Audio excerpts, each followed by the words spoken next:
रहस्यमयी हवेली, दोष और सच्चाई।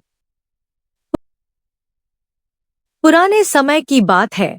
उत्तर भारत के एक छोटे से गांव सिद्धपुर में एक जमींदार विजय सिंह रहता था। उसकी हवेली पूरे गांव में अपनी भव्यता और सुंदरता के लिए प्रसिद्ध थी, लेकिन जैसे जैसे समय बीतता गया, हवेली वीरान होती चली गई। विजय सिंह के परिवार में रह कर अजीब घटनाएं होने लगी। व्यापार में नुकसान, बीमारी, पारिवारिक झगड़े और अचानक दुर्घटनाएं। गांव वाले कहते थे कि हवेली में कोई अदृश्य शक्ति है, लेकिन विजय सिंह इन बातों को अंधविश्वास मानता रहा। एक दिन उसकी मुलाकात शहर से आए एक वास्तु विशेषज्ञ आचार्य राघव शर्मा से हुई। राघव जी ने हवेली का निरीक्षण किया और कहा, यहाँ उत्तर पूर्व दिशा में भारी सामान रखा है, जिससे सकारात्मक ऊर्जा का प्रवाह रुक गया है। दक्षिण पश्चिम दिशा में पानी का स्रोत है, जो धन और स्वास्थ्य को नष्ट करता है।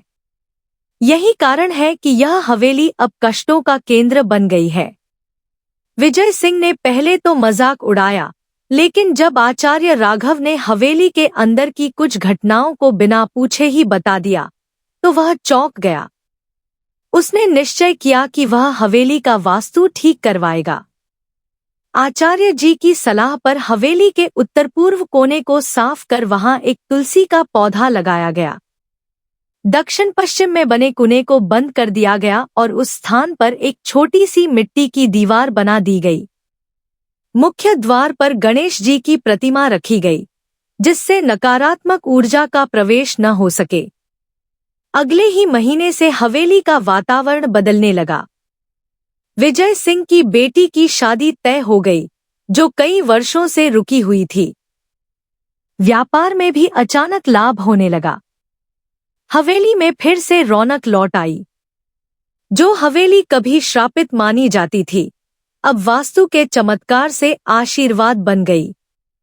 गांव के लोग अब हवेली को सुधरती हवेली के नाम से जानने लगे।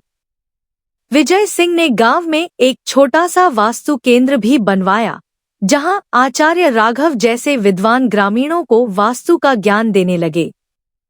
सीख: यह कहानी हमें यह सिखाती है कि हमारे आसपास की ऊर्जा का हमारे जीवन पर गहरा प्रभाव पड़ता है। वास्तुशास्त्र केवल दीवारों की दिशा नहीं, बल्कि जीवन के संतुलन की विज्ञान है। मित्रों, हम आशा करते हैं कि आपको ये जानकारी अच्छी लगी होगी। मित्रों, कृपया इस चैनल को लाइक और सब्सक्राइब जरूर करें और अपने परिवार और मित्रों को भी ये जानकारी शेयर करें, जिससे आप इस तरह की अनेक जानकारी का भविष्य में भी लाभ ले सकें। धन्यवाद।